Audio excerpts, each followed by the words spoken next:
dari Allah. Hilangkah dalam hati zikirku, imanku.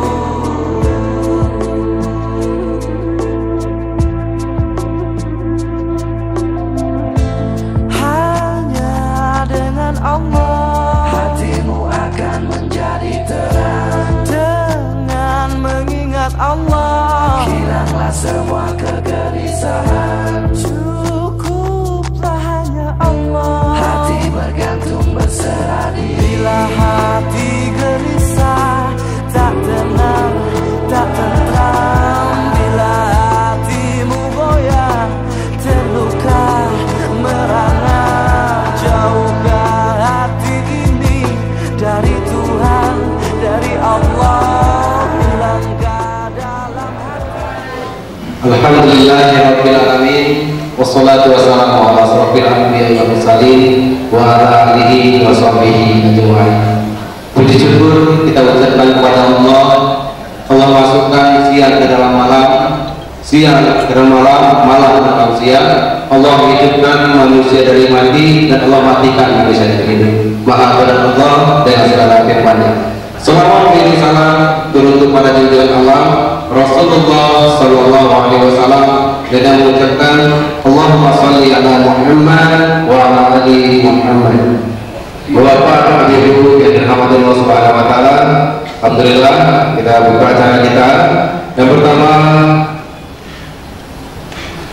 upacara yang sedang berlangsung, dan yang kedua pembacaan kitabullah yang akan dibacakan oleh adik kita Muhammad Hasyim Asyari. Kepada Muhammad Hasyim Asyari kita persilakan. Assalamualaikum warahmatullahi wabarakatuh.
الذين إذا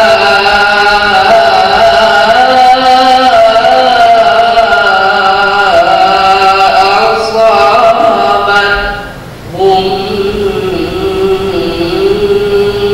مصيبة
yang terhormat Bapak Wali Kota, yang terhormat Al-Ustaz Ridwan Habib, yang terhormat Bapak-Bapak peserta hari ini. Selanjutnya acara kita laporan panitia yang akan disampaikan oleh Haji Faisal SKM. Pada Pak Haji Faisal, kita persilakan. Assalamualaikum warahmatullahi wabarakatuh. Rabbi shrah li sadri wa yassir li amri wahlul 'uqdatam min lisani yafqahu qawli. Asyhadu an la ilaha illallah wahdahu la syarika lah wa asyhadu anna Muhammadan abduhu wa rasuluhu la nabiyya ba'dah. Alhamdulillah, segala puji bagi Allah yang masih melimpahkan nikmat kepada kita, baik nikmat iman, nikmat Islam, hingga kita masih diberi kesehatan untuk menghadiri acara pelatihan pada hari ini. Serta salawat dan salam kita sampaikan kepada Nabi Muhammad SAW yang mengucapkan Allahumma shalli ala Muhammad wa ala Muhammad. yang kami hormati Bapak Wali Kota Dumai, Bapak Haji Anwar, Ketua MUI Bapak Liman Sarif, Bapak Camat, Bapak Lurah yang mewakili, khususnya Bapak Ustadz kita narasumber, Bapak Haji Muhammad Ridwan Asbi, LSI-MA dari Pekanbaru. Selamat datang Bapak Ustadz. Khususnya juga para peserta pelatihan Fardhu Kifayah pada pagi hari ini. Perlu kami sampaikan kepada Bapak Wali Kota bahwa peserta kita sebanyak 150 orang, perwakilan dari 33 kelurahan. Alhamdulillah kami dari panitia sangat terima kasih kepada Pak Lurah, kepada Pak Camat yang telah menyampaikan kepada seluruh masjid maupun musola hingga saudara kita pada hari dapat hadir, yang kami lihat absensi sudah 145 orang. Mungkin 5 orang yang ada berhalangan, insya Allah nanti kita tunggu sampai 2 hari besoknya. Program saya kepada Bapak Wali Kota Dumai agar kita pada hari ini dan besok, insya Allah pada hari ini kita akan full jadi, dan besok akan dilanjutkan dengan praktek. Jadi saya mohon kepada Bapak-Bapak, Ibu untuk sama-sama mendukungnya dengan baik, sehingga ilmu yang akan kita dapat dari Bapak Ustaz dapat kita terapkan. Karena ini pengalaman Pak Wali sekarang sudah banyak terbatasnya para orang tua kita untuk melaksanakan Fardhu Kifayah. Contohnya di kelurahan kami hanya Ustaz Sumadi yang ada, Pak Ustaz Naji sakit Bapak sudah bawa. Jadi kita berharap pada hari ini supaya kita benar-benar mengikutinya dengan baik, sehingga akan dapat kita terapkan dengan berdasarkan yang di masing-masing tempat kita. Demikian yang kami sampaikan, dan saya mohon kepada Bapak Wali Kota Dumai untuk membuka pelatihan ini agar selama 2 hari tepat melaksanakannya dan dapat diberi kesehatan dengan Allah SWT. Amin. Kami dari panitia mohon maaf. Wassalamualaikum warahmatullahi wabarakatuh. Tamu undangan yang terhormat Bapak Wali Kota Haji Khairul Anwar, yang terhormat Al-Ustaz Haji Muhammad Ridwan Asbi LSI-MA, yang terhormat Bapak Ibu peserta pelatihan Fardhu Kifayah. Selanjutnya penyerahan sekaligus pembukaan pelatihan Fardhu Kifayah secara resmi kepada Bapak Haji Wali Kota, Bapak Wali Kota Haji Khairul Anwar. Assalamualaikum warahmatullahi wabarakatuh. Alhamdulillah wa syukurillah wa la hawla wa la quwwata illa billah. Asyhadu an la ilaha illallah wahdahu la syarika lah wa asyhadu anna Muhammadan abduhu wa rasuluh la nabiyya ba'd. Subhanallah, alhamdulillah wa la ilaha illallah wallahu akbar. Wa amatu billah la hawla wa la quwwata illa billah. Rabbi shrah li sadri wa yassir li amri wahlul 'uqdatam min lisani yafqahu qawli. Yang saya hormati Ketua MUI Kota Dumai, Ustaz jajaran yang hadir, yang saya hormati Bapak Manasutro, Bapak Ridwan Asbi dari Pekanbaru, yang saya hormati Kepala Dinas, Kepala Bagian, Pak Camat, Pak Lurah, tokoh masyarakat, alim ulama, tertib pandai, khususnya peserta pelatihan Fardhu Kifayah yang berbahagia. Alhamdulillah, pada kesempatan yang berbahagia ini kita dapat berkumpul di masjid ini di Rahman dalam rangka pelatihan Fardhu Kifayah yang sangat penting, yang harus kita ketahui, kita dalami, yang mudah-mudahan Allah ridho niat baik kita ini. Amin. Salawat dan salam pada junjungan Nabi Muhammad sallallahu alaihi wasallam. Allahumma shalli ala Muhammad wa ala Muhammad. Mudah-mudahan kita semua keluarga ini mendapatkan syafaat dari beliau dan akhirat kelak. Amin. Bapak Ibu yang berbahagia, sebagaimana yang kami ketahui, Fardhu terbagi Fardhu Ain dan Fardhu Kifayah. Kalau Fardhu Ain jelas pertanggungjawabannya yang masing-masing. Sholat, Fardhu Kifayah. Fardhu Ain terhadap diri kita. Tapi Fardhu Kifayah hukumnya wajib juga apabila yang menyelenggarakan maka gugur kewajiban itu. Nah ini yang kunci sekarang yang berbeda dengan kematian ini. Yang menyelenggarakan fardu kifayahnya makin berkurang jumlah, karena ini bukan job, dan lama-lama ini pasti akan jadi job. Sama sekarang Pak, zaman Rasulullah ada khatib-khatib yang dibayar? Nggak ada. Sekarang kalau tak 50 juta tak datang khatib dari Jakarta itu ingin memberikan dakwah di sini. Ini popularitasnya luar biasa, ya kan? Sehebat apapun sekarang yang di Jakarta tuh kiai apa dia, kalau tak diundang tak ada tiket pesawatnya, tak ada tempat tidur di hotelnya, tidak ada apa namanya yang itu, tak akan datang. Nah ini lama-lama akan menjadi perhatian kita. Kita boleh tahu sekarang yang enggaknya awal ini. Tetapi yakinlah next time yang akan datang, di masa yang akan datang, kena langkahnya orang. Apalagi ada dua hal ini. Pertama, memang itu kewajiban yang harus kita laksanakan. Yang kedua, tidak semua orang berani menghadap mayat. Apalagi maaf cakap yang meninggal tidak tidak sempurna itu tubuhnya, mungkin akibat tabrakan tepat kompeng putus, nengok itu udah takut, dan hal itu bukan yang ditakuti, ya kan? Ini yang jadi sesuatu hal yang nanti kita khawatir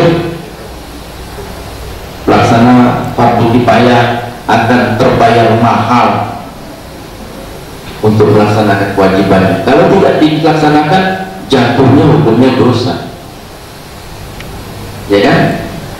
Kita ada dalam ruangannya ada meninggal, padahal tahu tuh meninggal mayat tapi tak mau, jatuhnya dosa, ya kan? Jadi ini sesuatu hal yang perlu menjadi perhatian. Makanya saya pernah bilang sama Pak Faisal, Kabar Kesra kita, Pak Faisal, tolong menjadi catatan awal dari mulai melahirkan. Masyarakat sekarang sudah kita bantu dengan jam persal, jaminan persalinan, masuk sekolah, entah umur 2 tahun, posyandu, ada bantuan paling tidak minum susu, masuk sekolah ada bantuan dana pos, udah agak pesoskin ada beasiswa, udah agak pesoskin lagi nasib bang elok ada raskin. Nah yang raskin ini kadang-kadang aneh. Kita tim saya sudah turun sedang bekerja.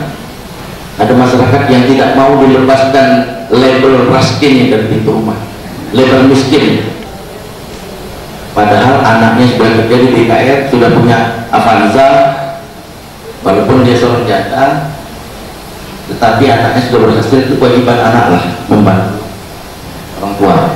Tetapi yang namanya label miskin yang di pintu rumah, jangan Pak Wadi, jangan dia di situ,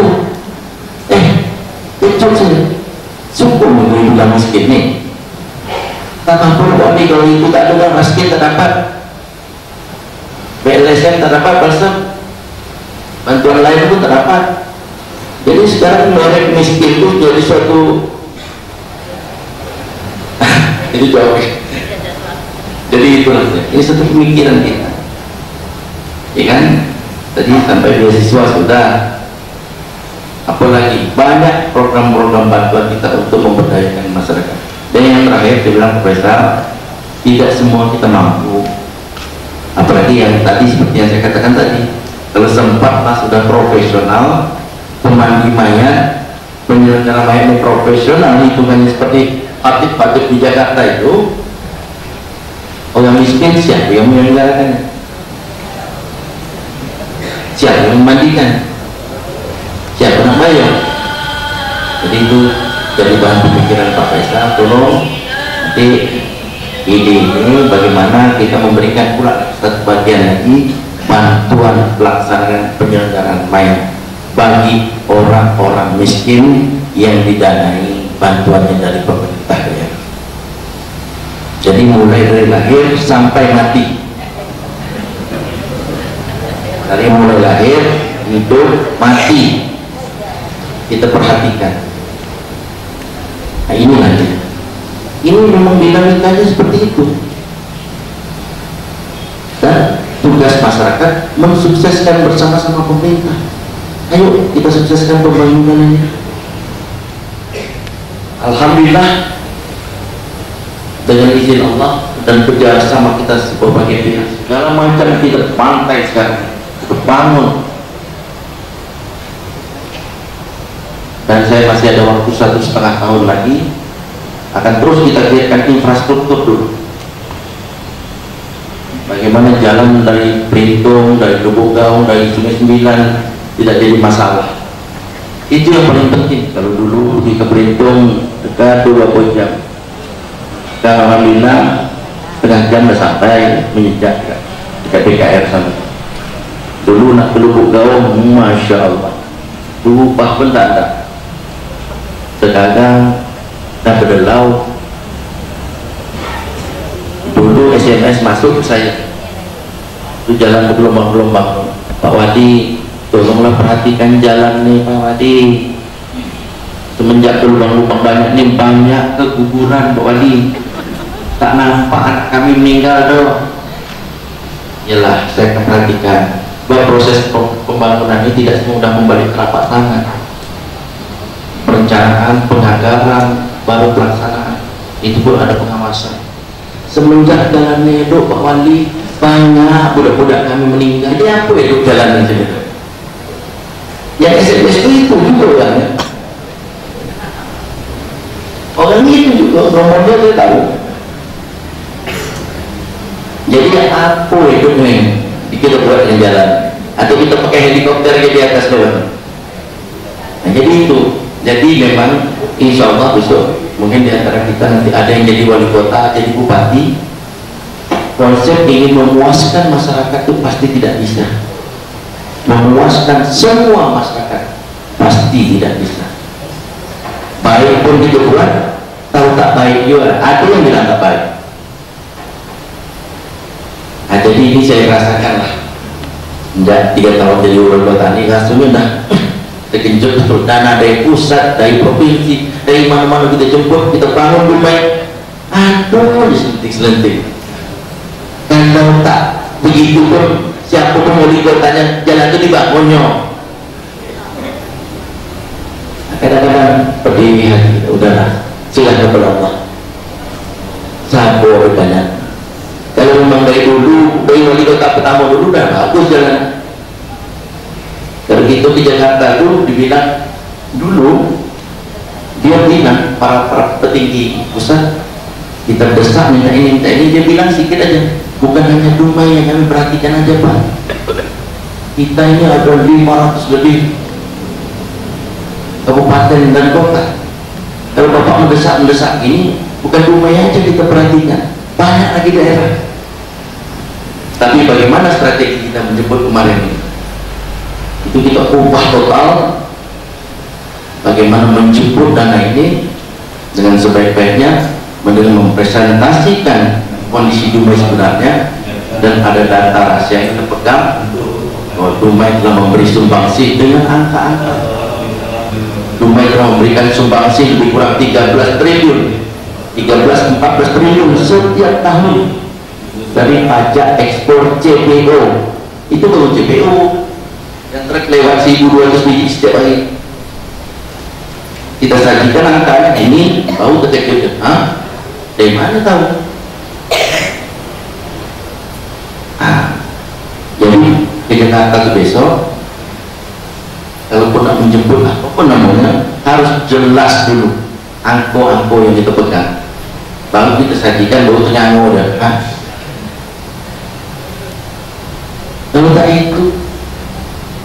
Kalimat tadi yang kedua, tak Dumai aja yang tadi kita perhatikan, banyak lagi.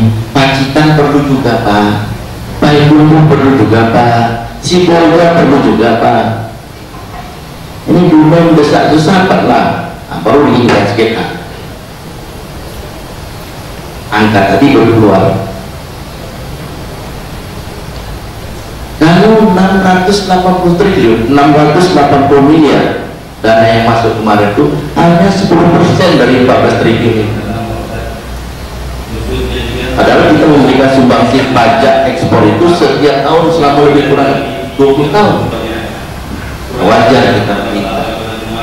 Dan penjelasan dengan angka-angka itu membelalakkan mata, membuka para pemerintah pusat sehingga meluncurkan dana ke kita. Provinsi juga begitu. Dumai ini dikenal sebagai daerah kaya katanya. Tapi kalau kondisi ini tidak kita perhatikan jadi kaya, jadi beban aja. Truk-truk yang lewat ini, mohon izin saya Ustaz memberikan informasi sebentar. Truk-truk yang lewat itu Bapak Ibu boleh tengok plat BM nya itu. Kalaupun ada yang BM paling 10% ya, selebihnya B, BK, itu STNK nya pajaknya bayar di mana? Bayar di Medan, bayar di Jakarta, ya kan? Apa yang dapat dari kita? Kita terapkan ISMAT, terminal barang itu pakai sistem yang canggih supaya dapat kita kontrol pendapatan asli daerah masuk dengan baik, tidak ada bocor. Itu pun tanda. Nah ini tantangan ke depan bagaimana Dumai depan. Jadi kembali lagi ke yang tadi, dalamilah konteks pelatihan Fardu Kifayah ini. Dan di masa yang datang yang saya sampaikan tadi, kita tak berpikir dari dulu khatib-khatib nasional itu dibayar sampai 75 juta, ya kan? Siapa? Bilang lah siapa yang mulai dari yang tidak almarhum dulu sampai yang masih hidup sekarang. Kalau tak dibawa 50 juta tak datang. Besok yang sudah profesional pelaksana kifayah Fardu Kifayah ini dibayar mahal, satu mayat 1 juta. Kalau mau silakan. Misalnya saya mau untuk itu, karena tak ada yang tak lagi. Nah itu perlu diperbanyak ilmu dan perbanyak orang yang paham tentang penyelenggaraan Fardu Kifayah ini. Inilah latar belakang kami pemerintah Kota Dumai menyelenggarakan pelatihan ini. Pak, seperti yang disampaikan oleh Pak Faisal tadi, saya mendengar langsung ada salah satu warga RT meninggal, pemandi mayatnya yang biasa sakit, kalang kabut mencari siapa yang memandi mayat. Terpaksa diundang dari kelurahan lain, tolong laksanakan. Nah jangan sampai itu terjadi, sebab ini konteksnya Fardu Kifayah. Dan mudah-mudahan dengan pelatihan ini kita berharap para penyelenggara Fardu Kifayah, khususnya tentang penyelenggaraan mayat ini, akan berjalan dengan kesadaran dan ketulusan keikhlasan kita, pasti Allah akan membalas lebih baik dengan paham. Amin. Pelatihan Fardu Kifayah penyelenggaraan mayat Kota Dumai tahun 2013 ini secara resmi saya nyatakan dibuka. Mohon maaf dan terima kasih atas segala perhatian. Billahi taufiq wal hidayah. Wassalamualaikum warahmatullahi wabarakatuh. Ucapkan kepada Bapak Haji Khairullah selaku Wali Kota Dumai. Bapak, Ibu yang dirahmati Allah Subhanahu wa taala, kegiatan selanjutnya adalah bacaan doa yang akan disampaikan oleh Haji Asari. Pada Bapak Haji Asari kita persilahkan. Assalamualaikum warahmatullahi wabarakatuh. A'udzubillahi minasyaitonir rajim. Bismillahirrahmanirrahim.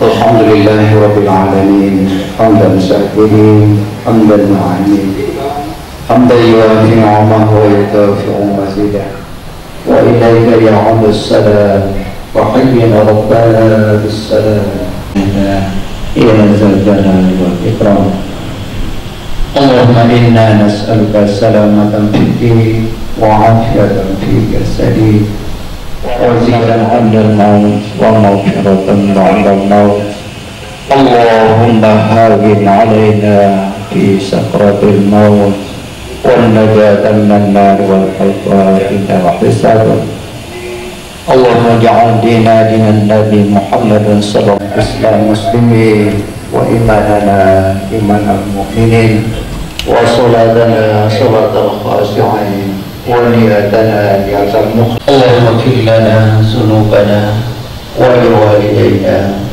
وارحمهما كما ربيانا صغيرا ولجدنا ولدينا ولمن حقد علينا ولجميع المؤمنين والمؤمنات والمسلمين والمسلمات يا ارحم الراحمين اللهم ظلمنا انفسنا وان لم تغفر لنا اجمعين سبحان ربك رب العزة عما يصفون وسلام على المرسلين والحمد لله رب العالمين. Assalamualaikum warahmatullahi wabarakatuh. Kepada Bapak Haji Asari selaku baca doa tadi. Selanjutnya demikian saja acara pembukaan resmi kita pada kali ini. Insyaallah kita kasih waktu sekitar 7 menit istirahat sebentar. Bagi Bapak yang masih belum habis makanannya, silakan habiskan dulu. Dan ada yang mau buang air barangkali, silakan. Peserta pelatihan penyelenggaraan jenazah yang dimuliakan Allah Subhanahu wa taala. Alhamdulillah di pagi menjelang siang di hari ini kita dengan rahmat dan hidayah dari Allah Subhanahu wa taala dapat melaksanakan satu acara yang berkaitan dengan yang disebut dengan pelaksanaan pelatihan penyelenggaraan jenazah yang disebut juga dengan fardu kifayah. Mudah apa yang kita bahas mendapat ridho dan hidayah dari Allah Subhanahu wa taala. Amin. Salam dan salam kepada Nabi kita Muhammad sallallahu alaihi wasallam. Allahumma shalli ala sayyidina Muhammad wa ala ali sayyidina Muhammad. Bapak Ibu kaum muslimin dan muslimat sedang jamaah yang dimuliakan Allah Subhanahu wa taala. Barangkali tak perlu lagi perkenalan, sudah kenal. Nama sudah kenal, orang sudah kenal. Dan barangkali apa yang saya sudah tulis juga sudah dibaca. Tinggal sekarang kita akan mendalami lebih kurang hari ini dengan besok insyaallah. Dan saya yakin di antara bapak ini sudah punya pengalaman dalam memandikan, mengkafankan dan juga berkaitan dengan jenazah. Tapi dalam pelaksanaan ini kadang-kadang menjadi persoalan. Kalau yang satu ini melaksanakan begini, ada satu ini melaksanakan ini, bahkan pernah juga kalau mandi itu pakai harus 7 sumur. Nah, itu. Ada lagi 2-3 sumur. Ada kelompok lagi anak perlu pakai sumur. Yang terpenting ada air gitu. Ada yang fokus Nabi Muhammad itu suruh pakai air dan kata pakai daun bidadara. Dicarilah bidadara, tanaman. Apa sebenarnya maksud itu? Maka sebelum sampai sana kita lihat dulu pertama mati dan fardu kifayah ini. Ini penting sekali. Kenapa? Sebab supaya menghilangkan rasa takut, menghilangkan rasa sesuatu dan diri kita sebenarnya ketika kita memandikan jenazah, nanti bayangkan bagaimana saya juga dimandikan gitu. Tapi jangan, saya akan merasakan bagaimana dimandikan. Sekarang bisa. Tapi kalau sudah mati merasakan tak bisa juga. Hanya Bapak Ibu yang kami muliakan. Pertama, kematian pasti datang. Ini tidak bisa kita pungkiri. Kullu nafsin dha'iqatul maut. Kalau ada yang mengatakan, Pak saya kau salah, tunda saja mati, nggak bisa. Maka kemarin 3 minggu yang lalu itu waktu peringatan 1 Muharram di sebuah SMA di Tambang itu, Ustadz itu sempat ngomong salah satu ceramahnya, barangkali setelah ceramah ini mungkin di antara kita tidak ada berjumpa lagi. Ngomong betul. 1 Muharram itu hari Jumat, acaranya hari Jumat di SMA itu selesai jam 10 pagi, mereka keluar jam 10.30 dan tinggal 2 orang anak SMA. Kata kawannya menangis semuanya. Gara-gara apa? Naik sepeda motor itu kan sebab saja. Dia kira mati. Itu pasti mati. Bapak Ibu yang kami mulia. Kemudian ini kematian. Ini adalah sesuatu yang pasti dan kita harus bersedia menghadapinya karena ia merupakan titik permulaan kepada kehidupan yang kekal abadi. Jadi mati itulah titik permulaan untuk menuju ke depan. Sebelum ajal menjemput, nah ini Bapak Ibu yang kami muliakan. Pertama, kita harus memahami mati itu adalah jembatan antara dua kehidupan, dunia dan akhirat. Jadi kita dunia sekarang mau mati itu adalah kehidupan, padahal sebelum kita mati Allah mengatakan wa kuntum amwatan summa ahyakum summa yumitukum summa yuhyikum. Allah katakan kalian sebelumnya mati hidup. Ayo kita baca surat Al-Mulk. Tabarakalladzi bil mulki wa quwwati alladzi khalaqal mauta wal hayat. Mati hidup. Kalau seharian kita saya mengatakan hidup mati. Al-Quran tak mati hidup. Jadi harus mengenal mati dulu gitu sebenarnya. Kemudian yang kedua, mati berpisahnya ruh dengan jasad. Kemudian bersegera taubat dan husnuzan kepada Allah. Husnuzan ini sesuai dengan hadis qudsi di mana Allah Azza wa Jalla berfirman, "Ana inna dzanni 'abdi bi." Kata Allah, saya sesuai dengan prasangka hamba kepadaku. Kalau kita berprasangka baik, Allah akan berprasangka baik. Kalau kita buruk, Allah juga akan berprasangka buruk. Nah, harus husnuzan. Kemudian, nah ini suruhan zikrul maut. Kita ini Bapak Ibu yang kami muliakan, zikrul maut sangat penting. Ini salah satu hadis dari Aisyah, dari Abu Hurairah. Ini para ulama hadis mengatakan hadis dia mengatakan aksiru zikra ahadi maladzat. Jadi artinya kita diminta untuk memperbanyak zikir maut gitu. Bahkan dalam suatu hadis lain Rasulullah pernah ditanya, ya Rasulullah, hal yaqsuru ahadun ma'syuhada yaumil qiyamah. Rasulullah, adakah di antara kami ini yang pada hari akhirat kelak akan dibangkitkan bersama orang-orang syahid, tapi dia meninggal bukan dengan orang syahid. Dia meninggal dalam keadaan biasa, tapi bukan meninggal syahid. Tapi ketika di akhirat dibangkitkan dengan orang syahid, maka Rasulullah mengatakan sana dia. Atas sahabat itu manhum ya Rasulullah, siapa mereka yang bukan syahid tapi dibangkitkan bersama orang syahid? Maka Rasulullah mengatakan man zakarul maut isrina marrah fi yawm wa lailah. Jadi Rasulullah mengatakan barang siapa mengingat mati 20 kali sehari semalam. Oh, bagaimana ini? Nah, kita ada ingat mati 20 kali. Sekali aja lumayan gitu kan.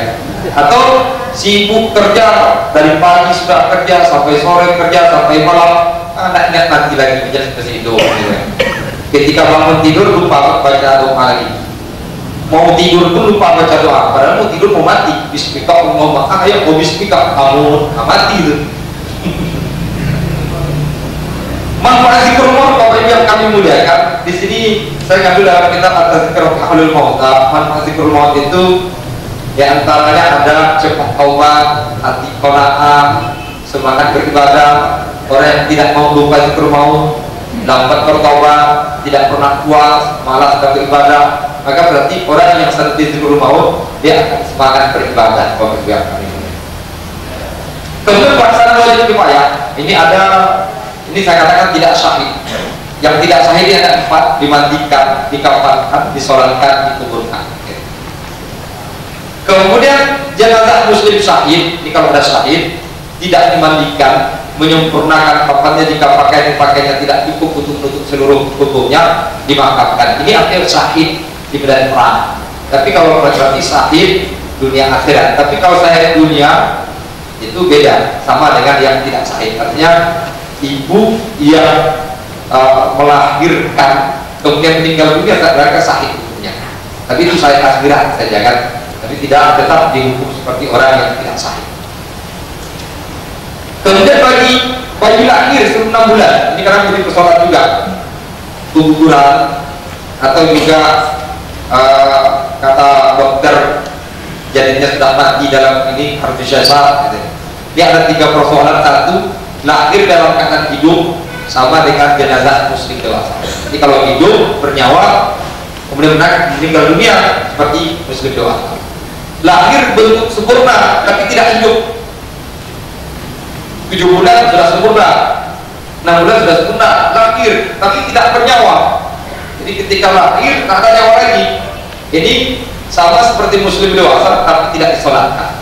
Karena mereka tidak berdosa. Kemudian berarti tidak sholat tadi dimandikan, kapan kuburkan, disolatkan tidak.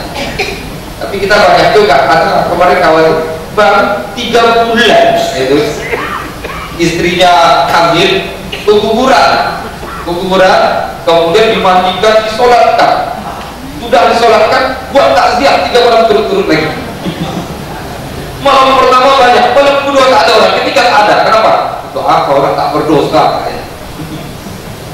Gitu.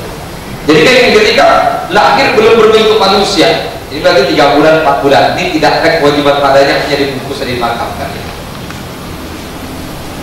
Sekarang makna wajib, kan ada wajib kifayah. Ini kalau wajib ini tadi sudah diterangkan oleh Pak Wali Kota, jadi tidak perlu jelaskan banyak lagi.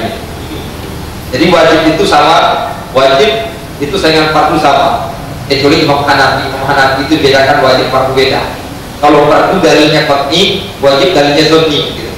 Kalau kebanyakan ulama, jumhur ulama, tak wajib dan fardu sama, baik qat'i dan zonni sama. Maka dalam mazhab Imam Hanafi itu dibedakan. Kalau Imam Hanafi itu baca Al-Fatihah itu adalah wajib, tapi baca ayat atau surat dari Al-Quran adalah fardu. Gitu. Maka kalau sholat itu tidak baca Al-Quran, tidak baca Al-Fatihah, tapi baca ayat surat saja, sah bagi Imam Hanafi. Itu kan dibahas oleh para ulama. Kan yang ambil pendapat kebanyakan ulama, wajib dan fardu sama.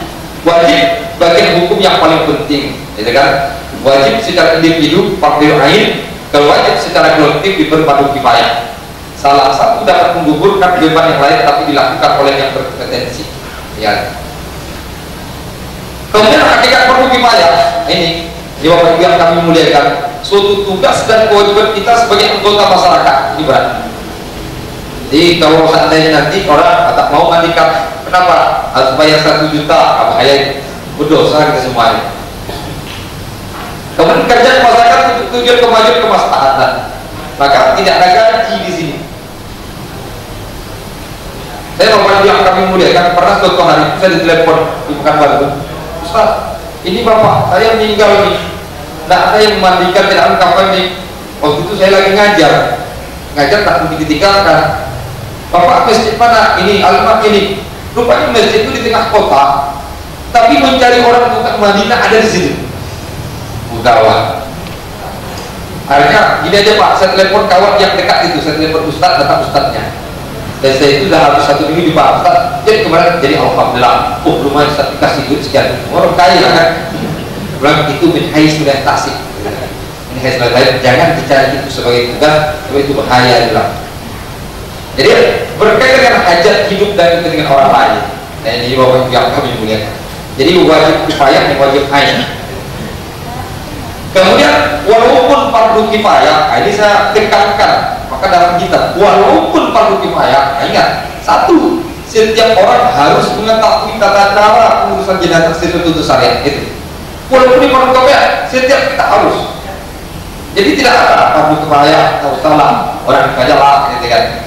Tak bisa, setiap orang harus walaupun fardu kifayah. Kedua, kewajiban yang pertama dalam pelaksanaan adalah mengeluarkan terdekat. Gitu.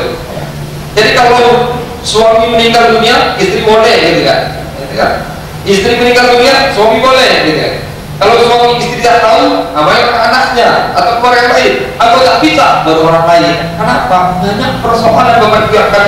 Bapak kalau jenazah itu orang lain langsung kita kasihkan, ternyata jenazah itu dalam hidupnya badan putih, ternyata ketika meninggal belang-belang, berbahaya itu. Kalau orang tidak amanat, dibongkar di gara-gara kopi. Jadi orang terdekat itu yang penting. Kemudian jika keluarga terdekat tidak bisa, baru kewajiban jatuh pada orang yang lain. Itu sangat penting. Nah, ini sebagai renungan. Apa kata Rasulullah? Man ittaba'a janazah muslim imanan wa ihtisaban wa kana ma'u hatta yusalli 'alaiha wa yafruq min dafniha fa innahu yarji min al-ajri bi qirataini kullu qira mislu Uhud wa man shalla 'alaihi thumma raja qabla an tadfa fa yarji bi qira. Subhanallah. Jadi ini untuk menghilangkan rasa malas. Apa kata pada siapa mengikuti jenazah muslim dengan keimanan keyakinan sampai mensolatkan dan menguburkan, maka ia mendapatkan pahala 2 qira. 1 qira itu adalah sebesar gunung Uhud. Jadi setiap qira sama sebesar gunung Uhud. Dan barang siapa hanya mensolat lalu pulang tidak ikut kuburan, gitu kan? Maka dia dapat 1 qira. Jadi sebesar gunung Uhud. Bapak haji, ibu hajah itu tahu besarnya gunung Uhud kan? Gunung Uhud yang besar gitu, lebih sebesar itulah subhanallah. Ini sakratul maut. Saya jelaskan sakratul maut. Sakratul maut itu pasti. Ini ada sahabat 3 ayat, ini ada 4 ayat yang menjelaskan sakratul maut itu ada. Gangguan sakratul maut, ini penting Bapak yang kami muliakan. Karena kita akan menghadap orang terdekat kita yang akan meninggal dunia. Bagaimana menghadap? Pertama ingat, syaitan datang menyerupai kedua orang tua kita mengajak orang tua kita mengajak mati dalam agama Yahudi Nasrani dan Nasrani, agama Yahudi dan Nasrani sama. Jadi artinya apa? Syaitan itu akan datang kepada orang menyerupai itu. Bagaimana? Itu dalam sakratul maut. Kedua, atau dalam bentuk orang yang kita cintai, atau ada juga orang yang sangat haus beban. Jadi kalau ada orang sakratul maut haus, minum terus minum, jangan kasih minum banyak. Karena orang yang kamu lihat, kalau kita kasih ke minum banyak 1 derajat pun kita kasih, dia tetap haus itu. Dan perut itu tak pernah gembung itu. Kemana airnya? Ya. Yang mainnya setan. Tapi ingat, jenazah dalam sakratul maut tadi, dia tidak melihat kita yang kasih minum, yang melihatnya setan itu. Jadi disitulah dia akan mematikan akidahnya. Hati-hati. Maka kasih minumnya hanya setengah gelas atau setengah gelas, kasih minum sedikit saja. Tapi coba baca bismillah, bertahlil banyak tuh agar setan lari. Apalagi dalam sakratul maut itu, setan menyerupai dalam beberapa hadis itu Rasulullah mengatakan dia menyerupai bapak kita, ibu kita, mengajak agar Rasulullah ini. Kalau ini kita biarkan, maka saya pernah jumpa keluarga terdekat dalam sakratul maut. Dia tidak lihat lagi ngomong, mama datang, ini dia. Bahkan tak ada, mama ini sudah mati lama. Kemudian papa datang, saya bilang pada anak-anak istrinya, subhanallah, ini saya datang dunia lah. Jadi bagaimana? Baca Al-Quran. Saya baca Al-Quran, akhirnya saya baca Al-Fatihah di kelilingnya, baru berhenti. Jadi beristihad kita letakkan, buka kelilingnya, baca Al-Fatihah gitu kan. Itu salah satu untuk menghindarkan setan. Itu ada gangguan. Masa sakratul maut ini sifatnya berat sekali. Kemudian dilakukan saat ajal datang sakratul maut. Pertama menghadap kiblat. Ini arahkan orang tersebut menghadap kiblat. Menghadap kiblat itu bisa miring, Bapak yang kami muliakan. Kalau miring berarti lurus begini. Berarti kakinya di sini, kepala di sini, kepala dinaikkan ke atas, itu menghadap kiblat. Atau miringkan begini, kepala di sini, kaki di sini, miring ke atas. Tapi ini kan susah miringkan orang sakratul maut. Balikkan kaki saja, kaki di sini, kepala di sini, kaki itu sudah menghadap kiblat. Dulu mentalqin, talqin itu membacakan kalimat la ilaha illallah. Nah, kalau kita lihat kondisi Bapak Ibu yang kami, kalau jenazah itu sangat susah itu, maka ambil yang paling terakhir apa? Allah. Itu dikiaskan hadis ketika Bilal ketika disiksa di tengah padang pasir, Bilal hanya mengucapkan gitu. Maka ketika sampai kepada Rasulullah mengatakan laumatal Bilal, kalau seandainya Bilal meninggal dunia dalam mengucapkan tak berjaya masuk surga. Berarti kita itu mungkin secara khusus kepada Bilal, tapi kita Allah. Itu kalau kondisinya susah. Kan ada orang rumah sakit, tangan Islam, hidung Islam, mulut Islam, di bawah Islam, ibu la ilaha illallah. Nah, kan takut kita nanti Bapak Ibu yang kami muliakan dia ngucap la ilaha, putus mati. Belum sampai itu ada Tuhan apa, ya kan? Nah itu akhirnya kita lihat kondisi. Kalau kondisinya kurang normal, Allah, kemudian doakan. Membaca Al-Quran. Sini saya lihat berapa pendapat. Kalau Imam Malik mazhab Malikiyah makruh. Tapi kalau kebanyakan ulama sunnah. Nah ini. Nah, kita ngambil Imam Malik. Tapi kalau kebanyakan ulama kita aja sebenarnya. Tapi kalau ada orang mengatakan tak boleh baca Quran, berarti dia mazhab Malik, tidak apa-apa lah. Gitu. Tidak perlu dipersulit gitu. Tapi kalau makruh kan masih boleh, gitu kan? Dilaksanakan tidak apa-apa, tidak dilaksanakan apa-apa, kan masih boleh juga. Jadi kan tak boleh. Hanya kan tak boleh itu makruh atau haram? Makruh. Nah, saya tak apa-apa makruh aja. Ya. Tapi kalau haram, bahaya itu. Sunnah sebab dapat mempermudah keluarnya tuh. Maka salah satu hadis itu adalah Iqra' Yasin ala sakaral, bacalah surat Yasin ketika orang sakaratul maut. Tapi ini bukan mengkultus ke surat Yasin. Mau baca soal Al-Baqarah silakan. Mau baca soal Kahfi silakan. Oh surat Yasin aja, baca surat Ikhlas baca silakan. Tapi surat Ikhlas ya sekali. Ini kan baca namanya ulang sekali cuma. Ya terus terang. Itu. Tapi masyarakat kita kan banyak. Ya silakan, tidak ada masalah. Karena kalau yang kami muda ini keluar membaca Al-Quran ini, itu banyak orang menjadi masalah. Padahal dalam konsep kalau kita membaca Al-Quran, kita harapkan rahmat Allah turun. Ketika rahmat Allah turun, kita minta juga, kita harapkan rahmat kepada orang dalam meninggal dunia itu yang harus salat dan dipermudahkan. Dan saya punya banyak buktikan demikian. Orang dalam seperti tadi, ketika baca Al-Quran semuanya bertenang. Tapi sekarang banyak. Kata Ustaz Sano, tak boleh baca Quran. Kenapa? Jenazah bila orang dalam sekatan maut, mushaf di atas kepala. Sebenarnya itu apa mushaf?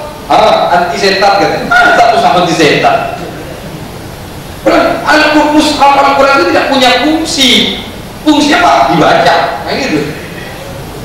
Maka kalau orang buat jimat mushaf Al-Quran salah itu. Dia tidak berfungsi. Dibaca. Nah itu. Tapi kita banyak nonton sinetron ya kan, letak ayat kursi kok tulisannya bercahaya gitu, itu karena sinetron. Ini setelah nyawa dicabut, nah ini Bapak Ibu yang kami muliakan, ini memejamkan mata. Maksudnya apa? Memang Bapak Ibu yang kami muliakan, ruh itu dicabut antara dua, dari ubur-ubur dan dari dubur. Kalau dubur ini berarti orang tak baik di dubur, itu menggelapar seperti ayam dipotong. Tapi kalau orang beriman dari maka umur ini dicabut, nyawa itu keluar seperti kita membuka baju jubah. Coba baju jubah kita gini kan angkat tadi, itu nyawa. Maka ketika nyawa keluar, mata ikut juga. Nah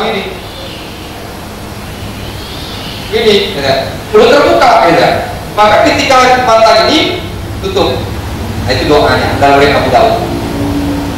Allahumma ighfir li hadzal mayyit warfa' darajatahu bil mahdiyyin wa khluqhu fi 'aqibihi fil ghafirin wa ighfir lana wa lahu rabbul alamin rabbal alamin Allahumma afsah lahu fi qabrihi wa nawwir lahu fihi.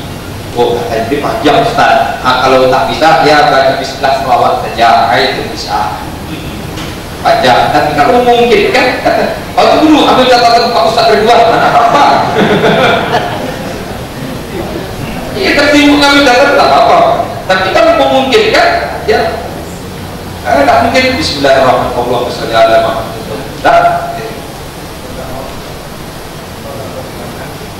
Insya Allah mau ditutup kalau didoakan. Tapi karena didoakan sekali tidak dua, tapi coba terus didoakan. Insya Allah. Itu. Kemudian ini seperti ini. Apabila mulut main terbuka, maka hendaklah diikat sekeliling kepala dengan kain. Ini sengaja baik orang dewasa ditetak. Tapi itu apakah lagi tidur atau betul mati? Setelah bapak lagi. Ini kan peragaan. Diikat gitu. Itu masih buka ini kan? Karena waktu tidur diikat. Ikatnya itu pakai perban. Jadi boleh pakai perban, kalau rumah sakit biasanya perban atau sapu tangan gitu. Tapi jangan warna-warni, ikat tak pakai hitam merah, pink. Selanjutnya menutupnya dengan kain yang meliputi sebuah anggota tubuh. Ini pakai kain panjang. Kalau kita pakai kain gendong bayi, ya. Maka sebenarnya setiap rumah kita itu kalau orang punya bayi pasti ada punya gendong bayi. Biasanya kalau sudah anak-anaknya besar itu dibuang. Jadi ketika meninggal bingung anak mana kainnya cari. Maka harapnya disiapkan 2 lah di rumah. Kata anak itu apa? Nanti kalau mati pakai ini gitu. Kalau ibu saya di kampung gitu, sudah ada kain itu disiapkan tikar anyam diletakkan nanti enak ini tikarnya katanya. Nah, kain jepret kain apa lagi buat bahan mulai itu. Tapi yang banyak bukan baru meninggal bingung dia terpaksa cari pasar pusat gitu. Kemudian bersegera menyambut jenazah, bersegera menyelesaikan utang-utangnya ini. Ini hadis Rasulullah dikatakan nafsul mu'min mu'allaqah bidaini hatta yuqda anhu. Artinya jiwa orang beriman terikat dengan utangnya sampai ditunaikan. Selesai. Itu yang pertama, Bapak Ibu yang kami muliakan. Itu sebagai untuk mukadimah kita, tapi itu sangat penting. Nah, kita masuk memandikan. Kita masih teori di sini.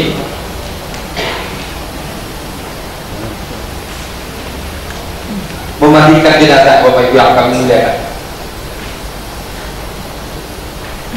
Pertama, segera menguruskan jenazah. Ini ada hadis Rasulullah. Jadi Rasulullah mengatakan asri bil janazah. Fa in taku shadiqah wa khairun tuqaddimuna ilaihi wa in taku syawra dzalika fasor tadamunahu an raqabu. Jadi artinya ini sebuah perlindungan Bapak Ibu yang kami bersegera kalian dalam mengurus jenazah. Sebab bila jenazah itu soleh berarti kalian telah mengerjakan kewajiban untuknya, dan jika jenazah itu tidak soleh berarti kalian telah meletakkan keburukan dari kedatangan. Jadi kalau dibiarkan itu berarti keburukan sesuatu dari kewajibannya.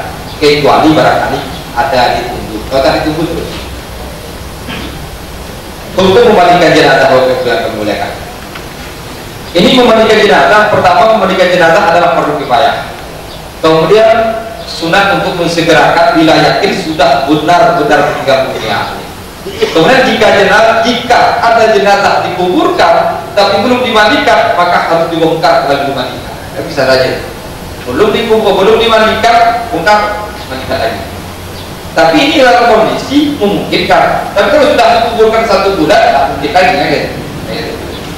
Cukup kita sholat gaib saja. Jika sebagian badan mayat yang tinggal, maka dimandikan bila memungkinkan. Jika tidak, langsung dikafan. Ini artinya sebagian badan. Mungkin dia di laut tenggelam, dimakan ikat sebagiannya. Sisanya mungkin untuk dimandikan. Kalau tidak, belum dimandikan. Tapi kalau orang sudah mayat, karena pernah terjadi Bapak yang kami muliakan, ada orang diamputasi kakinya. Diamputasi kakinya, kemudian oleh anaknya bawa ke rumah. Selesai rumah, oleh anak tadi dimandikan. Kemudian kasih kapan. Sudah ketika kapan baru dia timbul. Dia sholat, atau dikuburkan. Baru telepon dia saja. Ustaz, ini ciptalah. Bilang anak sambil ketawa. Nanti kalau kaki bapak Dinda ini dikuburkan, itu kuburannya kuburan apa? Kuburan kakiku, kata anaknya. Jadi tetap kalau diamputasi tidak dianggap mayat, itu dianggap najis gitu. Dibuang saja, tapi dibuang saja tak mungkin kan, dibuang di laut kan tak mungkin. Ya dikuburkan lah, tak dikafan, tak disolatkan. Siapa orang itu masih hidup? Disolatkan saya jadi sholat, orangnya masih hidup. Kemudian dikuburkan, nanti kuburan kaki orangnya masih hidup. Jadi itu sama dengan apa tuh? Sama dengan bangkai, kuburkan saja. Bila tidak ada air, maka jenazah ditayamum. Bagi para pasir kan biasa ya. Kalau kita kan luar biasa. Memandikan jenazah. Yang berhak memandikan jenazah Bapak Ibu yang kami muliakan. Pertama, ada wasiat dari mayat pada seseorang. Jadi kalau ada wasiat yang peganglah. Kalau dia bilang kalau saya meninggal nanti yang memandikan imam masjid Habibur Rahman. Imam masjid itu kan. Kalau imam masjid Habibur Rahman itu lagi di Jakarta, tak boleh tunggu. Jadi kan salah kita lagi wasiat gitu. Kemudian ayahnya atau kakeknya atau anak laki-lakinya atau cucu-cucunya yang laki-laki. Kalau main laki-laki, kalau perempuan maka dari jenis putri. Itu artinya yang paling dekat. Kemudian jika tidak ada yang mampu, keluarga baik boleh menunjuk orang yang amanah lagi terpercaya buat menguruskan ini. Kalau tidak ada lagi. Tapi kalau saya biasanya kalau disuruh mandi, kalau keluarga tak balik, saya ajak, mari kita mandikan sama-sama, belajar mandi. Buka, kemudian silakan mandi. Nanti suruh. Jadi saya bebannya mudah itu. Saya siram, nah kamu coba perutnya, coba ini ya. Tidak jangan latih dia kan. Tapi biar anak-anaknya suruh apa yang memandikan. Jadi kita tinggal tidak kita suruh kayaknya suruh anaknya tak perlu kita. Karena tidak ada masalah. Kan? Nanti. Ada lagi anaknya, kalau kamu sampo. Jadi artinya boleh dimandikan demikian di bapak biasa. Kemudian sifat orang yang memandikan jenazah ini penting, berani. Nah, ini kata Pak Dikota berani tak? Gitu. Amanah.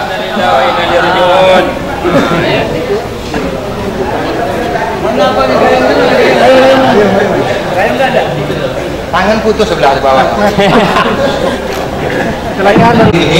Sini gitu. Angkat masing-masing angkat sini. Saudara diletakkan jenazah tersebut. Setelah diangkat diletakkan jenazah tetap ditutup pakai kain ini. Dan kain ini akan kita basahkan kita. Maka kita harus mempersiapkan kain panjang ini dua. Satu begitu basahnya agar jenazah ini tertutup jadi tidak terbuka. Tapi seperti ini. Kalau kita satu orang otomatis tangan kanan ini begini, bersihkan dari bawahnya. Sehingga tangan kiri, tangan kanan. Seperti itu. Tangan kiri kita bersihkan. Mungkin akan tidak kita waktu kita 15 menit untuk berkata-kata. Ya, kata-kata itu tidak panjang. Kalau untuk inti ini kita buka pengajian ya sekitar 1 jam atau lebih sedikit, lalu kita istirahat tidur. Jam 3 subuh kita bangun tahajud berjamaah zikir. Ya, jadi kami sangat mengharapkan bagi Bapak Ibu untuk ikut di dalam kegiatan ini. Yang khusus sekali bagi Bapak jamaah pasca haji. Ya, pemotongan dan pemoyakan kayak kapan? Bapak lu, oh ibu apa? Banyak apa ya? Tunggu. Kita ini Ya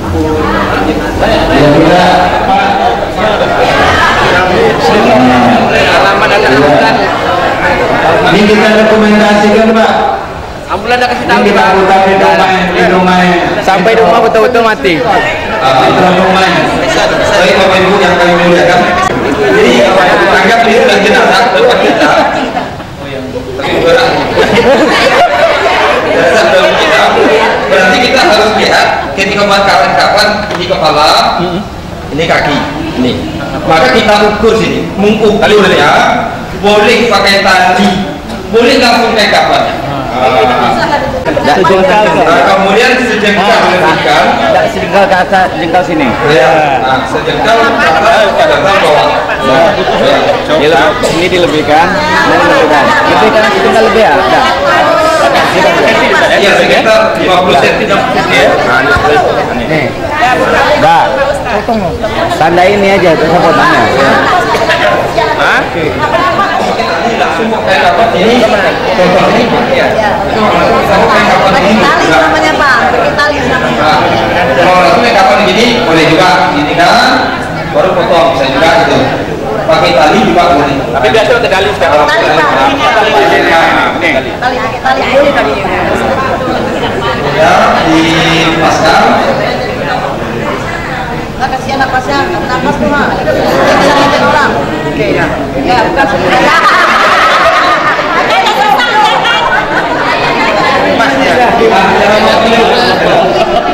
Jika ada tarik. Langsung. Tarik langsung. Karena kain ini kan lurus. Jenazahnya jangan nengok-nengok.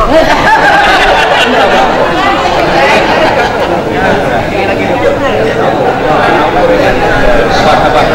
Ini pelatihan sabar. Buat 300. Ya 3 lapis. Kita buat 3 lapis. Ada. Kotak tutup kan lapis saja.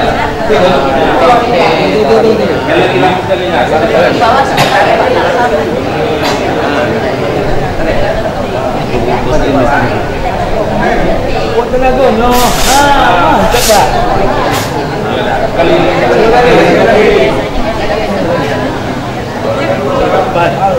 banyak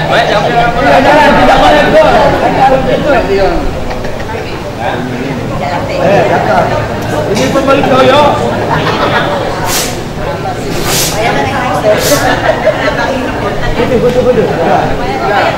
Gabung. Dulu saya gabungkan, tapi ya. Kalau yang 3 lapis ya kayak ini. Itu yang 3 lapis. Jadi dalam posisi 3 lapis ini, kalau Anda yang mau mengambil hanya 3 lapis ini saja, boleh. Itu kalau mengambil hadis riwayat dari Aisyah itu bagaimana Rasulullah. Tapi kan Anda kebiasaan menambah baju, menambah serban, menambah kerudung, itu dibolehkan. Tapi dengan posisi sudah bikin baju. Udah banyak. Nah, lapis 2. Lipat 2. Yang apa tuh? Nah. Baru ini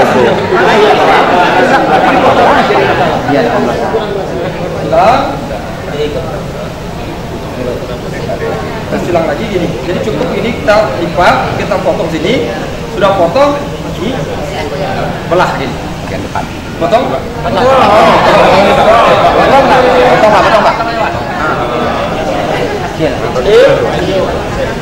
Tapi kalau kita besar pun apa? Besar ini kita masuk besar ini.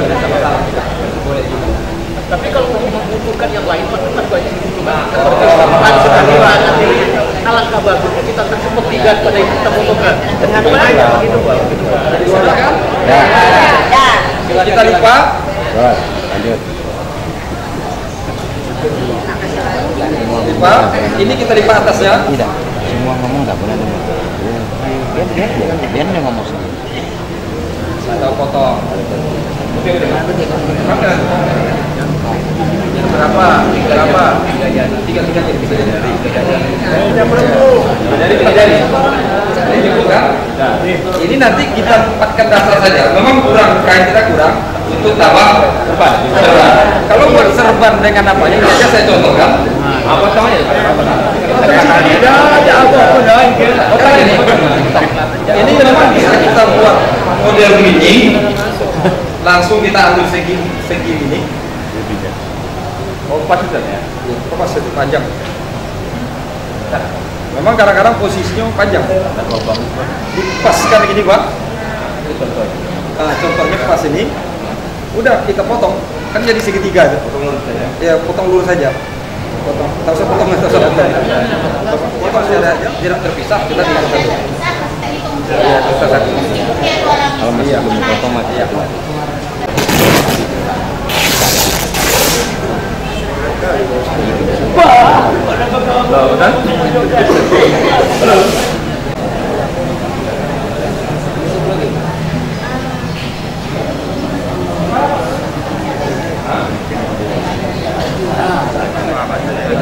kita buat 3, 5. Buat 5. Potong aja nih, potong aja. Kalau Potong aja nih, Bang. Enggak.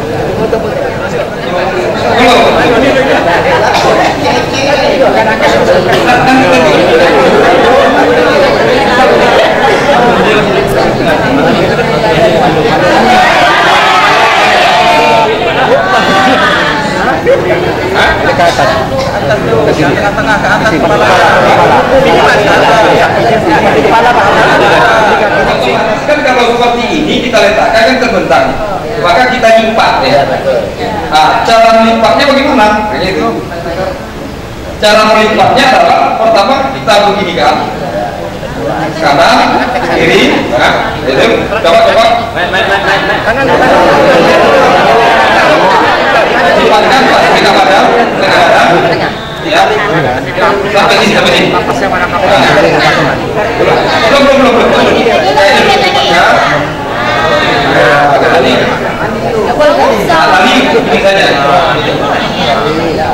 Belum. Baru ini boleh juga dilipat sebenarnya. Baru dilipat. Tolong ya. Nah, ini kan sudah tutup. Ini kan untuk persiapan sebelum nikah. Gunanya jangan sampai nanti ini tadi injak orang, bilang aja orang, itu tujuannya. Oke, nah sekarang kita coba masukkan jenazah langsung. Anggap jenazah sudah mandi, ada tak sana, duduk di sana. Jenazah di sana, kita sekarang siapa mengangkat jenazah?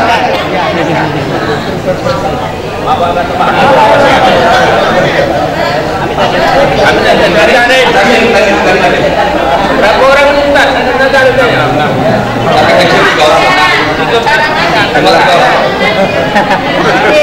Cara mandi Pak ya? Karena nanti kalau sudah mandi dan bau sini kan banyak kan? Iya, iya. Iya, mandi sampai sini. Allahumma sholli ala Muhammad. Panjang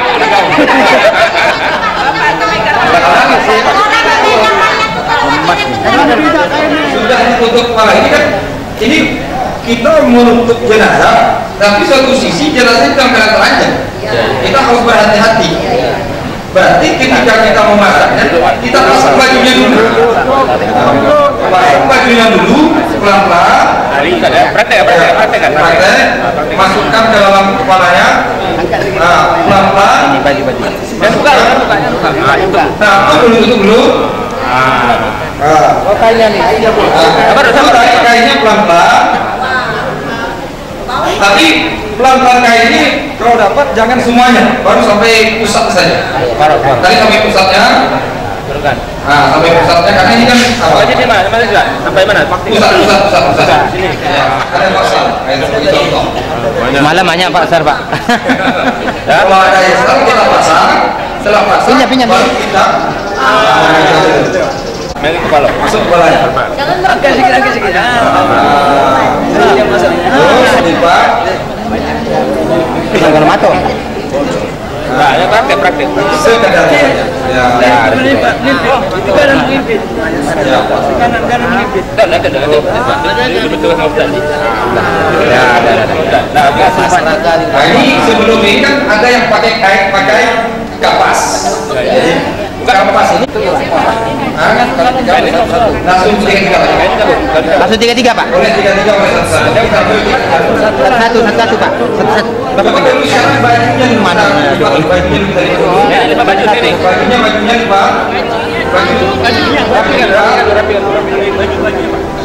Macam mana modelnya? Itu kan? kanan atas. Ya. Baik. Tapi sisir kan? Satu Pak ya. Oh gini akan rumah apa ini? Ini Bagusnya memang ini ada yang satu-satu, ada yang langsung 3. Tapi langsung 3 pun boleh.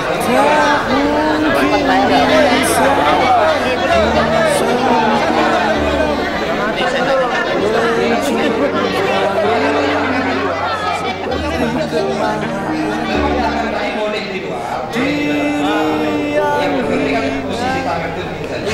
Memang kalau kita mengeluarkan, kadang-kadang itu berpengaruh dengan dan baju tadi kan. Bajunya kan kayaknya besar. lemah kalau yo pula. Ini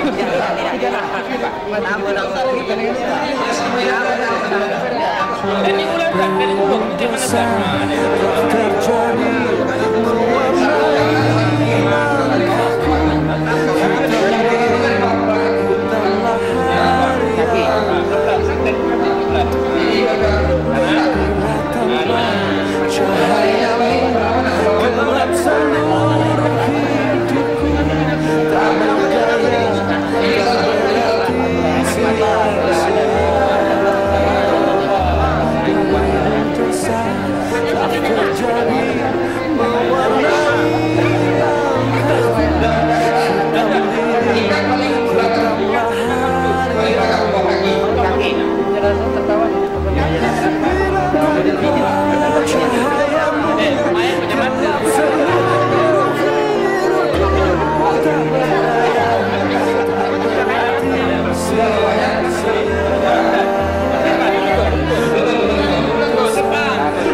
praktek dalam. Betul Bu. Ini yang betul Pak. Pak, yang betul Pak. Lempeng dalam praktek dalam. Barang panjang yang betul ya.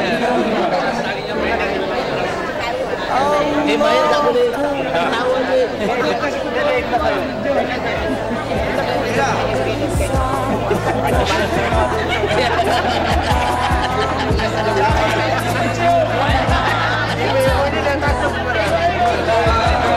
Yang bagian bawah itu, kita tambahkan muka. Ibu boleh siap silakan. Ada gambar saya Bu. Siap.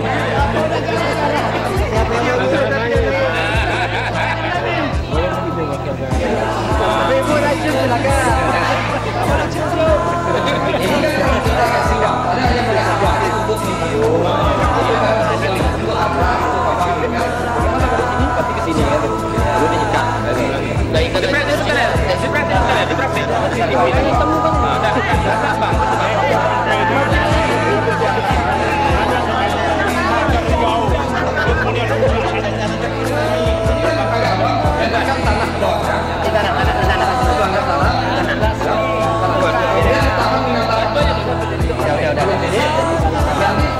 Setelah itu kepala jenazah diangkat begini kan, kemudian tali dibuka, Pak semua Pak. tali dibuka.